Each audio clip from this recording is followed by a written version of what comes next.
everyone and welcome. In this video I'm going to walk you through how to verify your address in a Exodus application.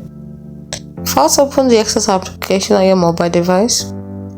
Then select the cryptocurrency for which you want to verify the address. Next, tap on the receive button located at the right hand side of the screen. Your wallet address will be displayed on the screen along with a QR code. Carefully compare the displayed address with the one you're trying to verify. Ensure that every character matches exactly, including capitalization. If you are unsure, try copying and pasting the address to the text editor or document to compare it more easily.